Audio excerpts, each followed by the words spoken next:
this gun says on it that it's getting low velocity, and this is an unusual occurrence to actually have somebody give me a hint as to what the problem is. Half the time they just throw the guns into a pile, and then I have to sort of decipher what exactly is going on with the gun. When we shoot it,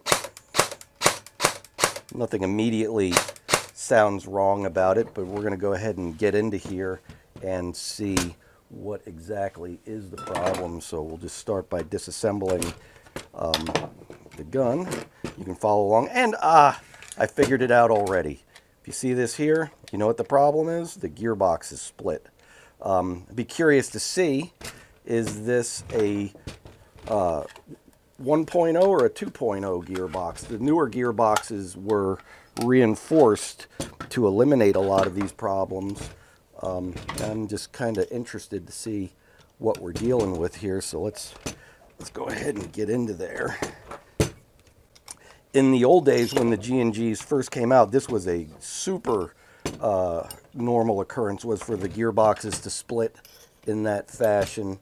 They since reinforced them pretty heavily, and we've seen less and less of it, but it's just a matter of, you know, of time before they do wear out and do break. So, and especially in a situation like this where people are, you know, dry firing them constantly and generally abusing them, it is unfortunately fairly a common occurrence. Although I would tell you, if you have a gun personally and you want to avoid this sort of a calamity, I would recommend that you avoid dry firing as much as possible, because out of all the things that cause this, to me, the dry firing is usually the most likely culprit for this kind of failure, because when you've got a BB in the barrel and the piston is pushing the air out of the barrel, it sort of acts as a bit of a cushion, so the piston isn't slamming shut every single time. Versus when you're dry firing and there's no back pressure in there, the piston is just beating the crap out of the front of the gearbox, and eventually it will fail prematurely. So if you want to avoid this sort of thing, you may want to just curtail the dry firing to as much as you can. This is obviously a gun that we've had some time, because it's actually even got mismatched screws holding the grip onto it. So we're going to go ahead and pull this apart and take our motor out. This has got an Allen screw on one side and a Phillips head on the other. Let's go ahead and get ourselves a fresh parts tray here for our parts. Pull out the Phillips head screw.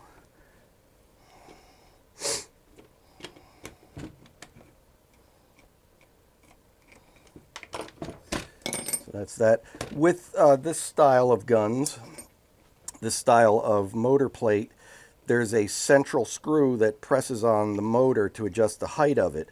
If this screw, this set screw here, is pressing directly on this piece right here in the middle is actually the drive shaft, and that's spinning. If this is pressing on that, this will generally unthread that screw and then throw your motor height out of adjustment. So to fix that problem, they have a little plate that normally sits on there, and I'm at a loss here. I don't see the plate anywhere on this particular motor. Maybe it'll turn up at some point, but this needs to have a motor plate. Actually, is that it? That might be the motor plate in there. Needs to have that. So if you put your gun back together and it has this style, then you will need to have that little buffer in there. The other style, which this is not, has a very large set screw that does not rest directly on the drive shaft of the motor, so that it does not affect the motor coming out of adjustment. So we're going to remove the grip. By the way, that is not the right part that should be in there. There is a different shaped plate, which actually looks more like this. That is what should be in there. That will ride on the back of the motor right there, and that you can see where the set screw presses against it. So that's what you're supposed to have inside of there. So we'll just go ahead and finish taking this one apart.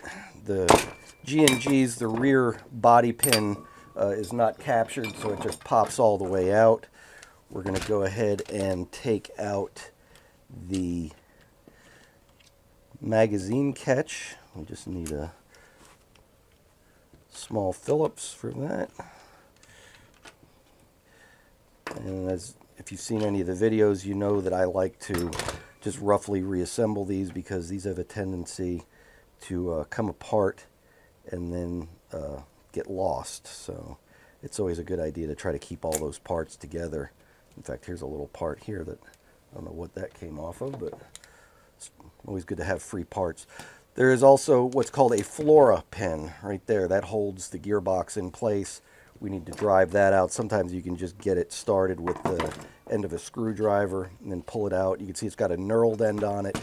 I've got in the habit of always assembling it with the knurled end on the same side as the selector switch. So the port side or the left side of the gun will have the Flora pin, which makes it easier for disassembling these because then you'll know which side of the gearbox or which side of the receiver you're going to be removing it to. So let's keep going with this, see what's going on here.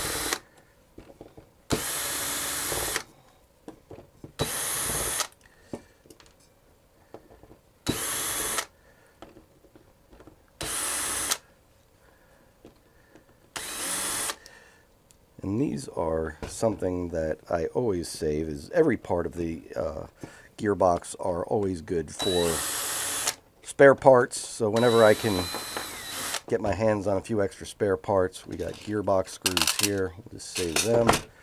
Go ahead and take this apart. Because one thing in this business, you never have too many spare parts. So on further inspection here, this appears to be one of the old version 1. Well, it's a V2 gearbox, so it's a version 2 gearbox, but this is one of the older ones. There should be a larger area in here where it's reinforced, and I can also tell by the tappet plate that this is an older one. The newer ones, let's go grab one. So the newer upgraded ones, which we've seen very few failures on, have a,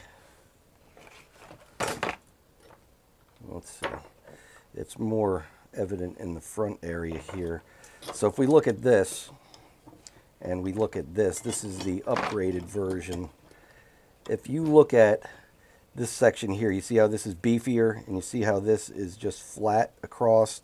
This has been beefed up to take more abuse. Also, you'll notice when you look at the tappet plate, you see how this is sort of skinnier versus the older tappet plate. The newer tappet plate has to be made to compensate for that beefier area up there. Otherwise, the tappet plate won't fit into where it needs to inside of the gearbox. So this is an upgraded gearbox shell.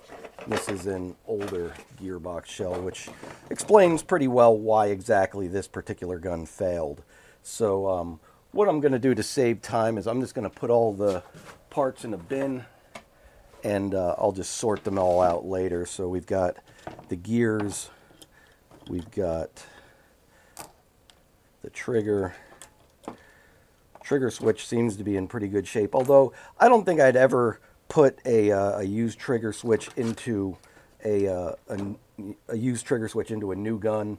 Odds are, if you're going this far that you're taking it apart and reassembling it, you might as well just go ahead and put new trigger components in there because they're fairly inexpensive, and these are probably the most prone to failure out of all of the parts of the gearbox. This is the one thing that wears out the quickest, is going to be the trigger switch. So it's probably a good idea that if you've gone this far, maybe even if you're even doing other repairs to the gun and you've gotten into there, depending on how old the gun is or when the last time was that it had the trigger replaced, it might just be a good idea to go ahead and replace that component since you've got the gun taken apart. So we've got the safety, we have got, here is the selector plate. We're just going to pry this guy out of there. Some of these can be easier than others. There's the selector plate. We'll just punch out the bushings. So we got 3 bushings on that side. That's pretty much all the parts on this side of the gearbox. And on the other side, all we've got is bushings pretty much. So those can all come out. So that's that. So this gearbox is pretty well shot. Looking at some other parts of it, I think when the gearbox came apart, there's normally a bumper inside of the piston head. This just sits in there like that. Might be a good idea to glue this back in because this fell out. Piston head appears to be in pretty good shape. These have a tendency over a long period of time to eventually start crumbling. Like I said, when it's constantly smashing in to the end of the cylinder head there, it's going to eventually die an early death. So that's one of those things that you might want to check on when you take your gun apart to make sure that they're in good shape or they need to be replaced. So we're just going to take these parts and say goodbye. So let's, you know what we do here is when we do repairs, we always have a few spares laying around. So we're just going to go ahead. This is another gearbox that was on another one of our rentals. Sometimes, well, you can see if you look up on the wall there, there's a bunch of gearboxes that have been reconditioned. I always keep a few of them ready to go so that if we're, we have a large group of people here and we need to get guns online really quickly, we have some at the ready that we can pretty readily put back together and get them up and running again. So let's see if we can get this one back together and working. We're going to drop our gearbox in. One way that you could tell that the gearbox was a newer gearbox too is these set screws on the side. And the very earliest versions, they did not have these little, they actually cut little circles into the front corners to keep it from cracking. Some of the earlier versions did not even do that. So this is obviously a thing that they've been working on for some time with gearboxes splitting. And I'd say G&G is certainly, not more prone to it than any other brand. I've seen all other brands do the same general thing with the gearbox splitting at the front. And they're just, like everybody else, trying to, come up with ways of stopping it from doing that.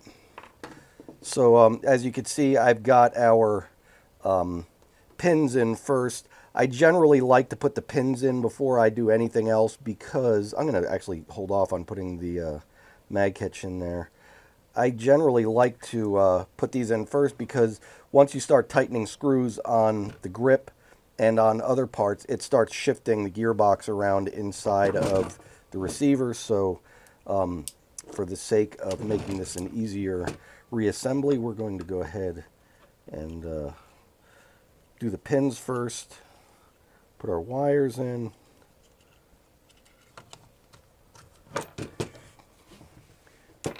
Get our grip screws.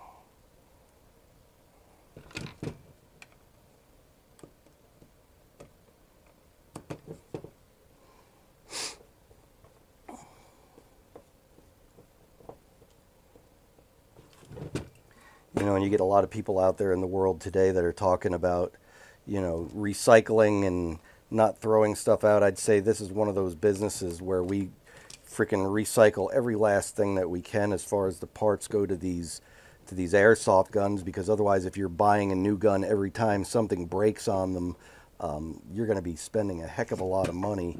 And that's going to translate down to the customers that are coming here to play. If you have to pay, a premium just because the guns aren't working and you've got to pay the field to constantly replace them, it's going to make the prices go up. So that's one of the great things about the, having more dependable equipment and recycling them as much as humanly possible to try to get the maximum value out of it. Lord knows I wish I had the money to purchase new guns every time they started breaking, but that's just not something that's feasible. Maybe if we were like in Beverly Hills and we could charge like a ridiculous amount of money for admission and rentals, we could probably get away with that. But here in good old Maryland, it's just not feasible. So we're putting our spade connectors for our motor in there. Then we're going to put, once again, remember we have the little spacer that's going into the motor plate. It's going to look like that. And then we're just going to mate all this together. It's a little teeny bit tricky with getting it in there properly, but it's not that difficult. And let's see if we can get the proper screws for the grip this time. So we're going to put some new screws in there that are matching. And this is another thing for here. Anybody that's ever worked in the shop with me knows one of my own personal pet peeves is there's a lot of people that work here in this shop working on their own guns, and they're constantly using all of the tools here. This is probably the 10th set of these drivers that I bought. I just bought this set about a week ago because everybody loves to use them, but they very rarely will put the drivers back where they belong. And then I end up with these partial sets of drivers, and it can be a little annoying when you're in a rush and you're trying to get the job done, and you end up searching for the right driver bit to put the gun back together. So nothing you guys need to worry about, but one of those things in case some of our employees are listening there. Put the stuff back, please. So there we are. I'd say it's probably a good idea to give it a test run to make sure that the gearbox is functioning before we go to all the trouble of reassembling it the rest of the way from there. And I generally like to do this sort of test before I go ahead and completely reassemble the gun, because it can be a little bit annoying to get to the point where you finally put everything back together and then it doesn't work and you have to go through all the steps of taking it apart. So I try to get to this point and then make those kind of determinations. And obviously there's something else going on with these battery wires. A lot of the time I find that these connections can get kind of stretched out. There's like a male and a female side to the battery that when it fits into the connector, that sometimes you have to put it in and give it a little twist to make sure that it's making good connectivity. Otherwise, if you put it in and you pull the trigger and nothing's happening, and then you put it in and twist them and it's working, it's probably a good time to go ahead and replace your Tamiya connectors, which is something we will do as well on this gun. So this being a rear wired gun, I like to shrink tube the connections on there. These wires have several layers of shrink tubing on it, so it might be a good idea to go ahead and remove some of the excess tubing on here. You can tell how many times the gun has been reassembled here, sometimes just by the amount of shrink tubing that's still on the wires. This one has probably been done about 2 or 3 times. And eventually you get so much shrink tubing on there that you can no longer fit it together because there's just too much stuff on the outside of the wire getting in the way. So we're just going to go ahead and strip these down to the bare connectors here. I just take a razor knife and just split it down the length of it, and then you can just peel it right off like a banana. Comes off of there like that. Alright, so we are down to the bare wires here, which will make it a little bit easier to put these connections back in. I'm just going to go ahead and fit the shrink tubing onto the wires. This shrink tube is a little bit too narrow, so I'm going to grab us another size piece of shrink tube. We'll just throw this in here. I'd say about 1 inch long should do the trick. So this fits onto there perfectly. So there's our red wire.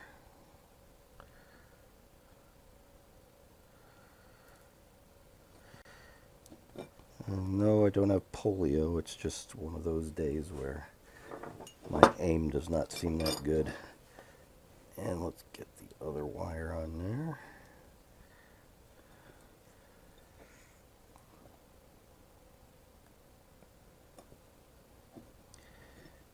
Just together. And this is absolutely necessary because these wires get pulled on a lot.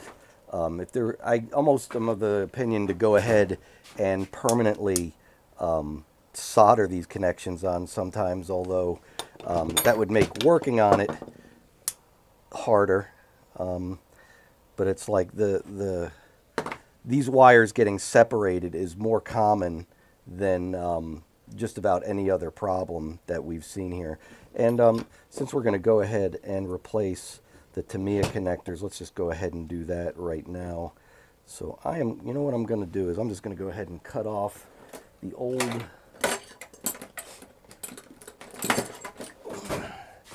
we're just going to cut off the old connector here, like that, and we're going to just go ahead and put on a brand new Tamiya connector on the end of it.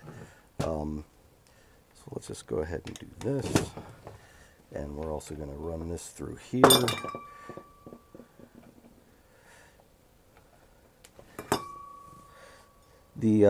This style buffer tube, the rear wired style buffer tube for G&Gs, is a one-piece molded or cast buffer tube design, versus some of the other designs have a separate little piece inside of there that the screw goes on and then the wires fit under it. These actually have a metal bit in there that the wires have to fit through, which probably saves G&G a lot of money in the manufacturing of these guns. The problem is from our end, when it comes to reassembling them and working on them, it's a little bit harder. I don't want to complain too much because it's the difference is kind of minuscule, but it's one of those things that you just have to deal with. Now with the battery is the male side, and with the gun side is the female side. So we're going to need two of these Tamiya connectors here that are all bunched together. So let's just take this all apart. We're going to break off two of these. Some people like to solder them, some people just like to crimp them. We'll probably just go ahead and do both for the fun of it, because it's just so much fun.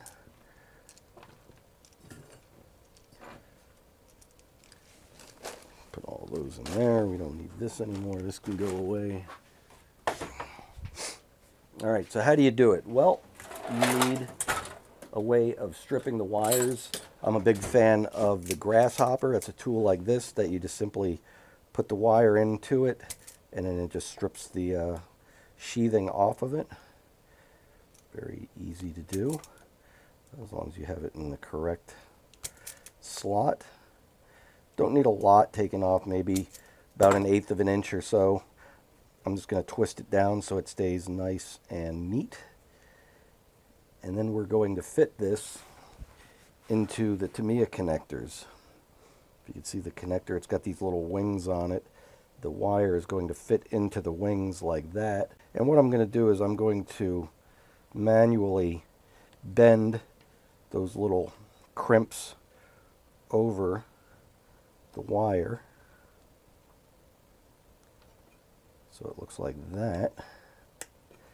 And then there's actually two sets of them. There's a top set and a bottom set. I'm going to go ahead and get these bent down where they go, like that. And then you can take your crimpers and put them on it and crimp it down real good, and that eliminates it from coming loose in the future. And then you could put a little dot of solder on it, and that usually seals the deal so they don't come back loose anymore. The positive and the negative use the same style connector, so we'll just do the same on the red connector as well. This fits onto there like that. Let's go ahead and crimp that on.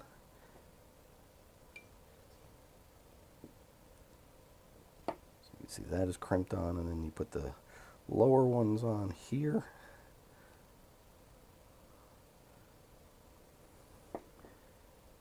See, the lower ones are also bent on. We'll give this a crimp. And you can see the crimpers have like a die shape to them so that it crimps the wires together. So that's about as solid as it really needs to be. But if you're wanting to be extra careful, or in the case of this where it's a rental gun that's going to get abused terribly, it's not a bad idea to do the extra step and put a little shot of solder on there to keep it from coming off in the future. Mostly from what I've seen, the thing that does these in is the constant connecting and disconnecting of batteries on it. Eventually bends the connectors or the contacts to the point where they're just no longer making good contact, and that's when they generally need to be repaired, or replaced, I should say, which is the case that we're having here with this one. Occasionally you do see them get ripped out, where the wire gets ripped out of the connector and it no longer makes contact, which is not the case here.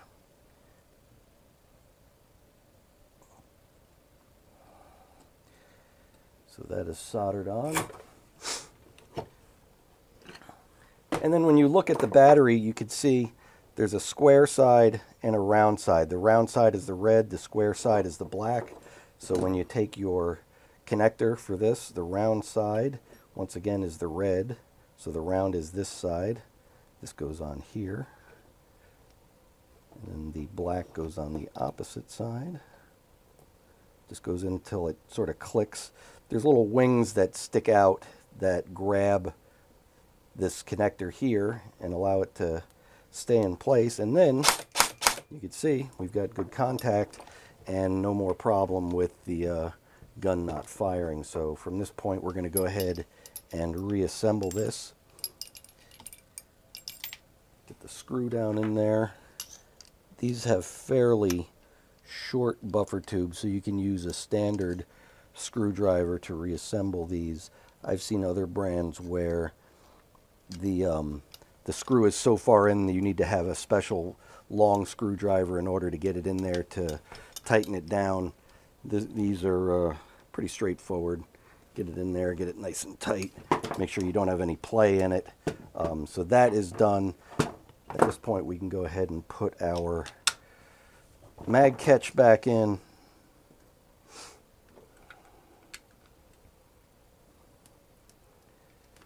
Put that in there. Just need a very small Phillips head.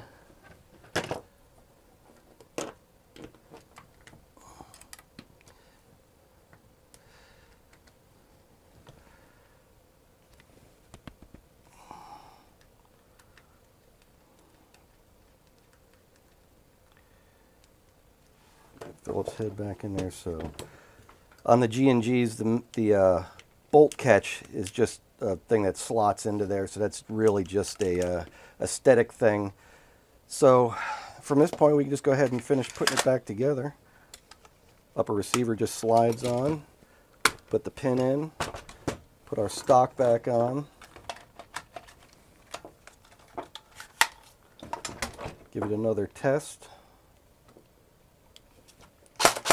And that's another one, so that's 2 down.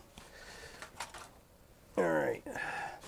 So, and this is sort of illustrates another problem that I have, is that as you continue to go, the tools start piling up on the work surface. So at some point, it's usually a good idea to do a little cleanup. I wish I had a much bigger work surface and I would never have to stop. I could just go until the tools were piled up so high that I just couldn't do no more work. All right, this one is unlabeled. It goes bang. The cocking handle is messed up, but that's purely an aesthetic thing. That appears to be working. Next question is, does it feed? Let's put a magazine in it. Does it shoot? It appears to shoot. So yeah, this is welcome to my life here. What exactly is wrong with this gun that it's in the repair pile? It already had batteries in it. The barrel is in tight. I'm not crazy about the cocking handle being loose like that, but that's really a non-starter. I mean, one of the problems I've had with these is that there's just a dinky little spring that holds these things on, and every 12-year-old that the first time they pick up one of these, the first thing they do is because that's what they see Rambo do, or whoever their favorite action star, and that's what they figure you have to do every time you pick up an AR-15, and they eventually just end up ripping the spring right out the back of the receiver. I've gotten into the habit with some of the rentals where I've actually just drilled and tapped it and put a screw through it so that these don't even move. So I'm sort of, with this particular gun, everything seems to be working. For the sake of time, I don't see where I need to like waste a lot of time on it. And if it comes back again with some other problem, we'll try to figure it out. But for now, that appears to be a functional gun. Hopefully this gives you guys an idea of things you can look for with doing troubleshooting on guns. And that's about it. So stay tuned for the next video. And until then, don't let the bastards get you down.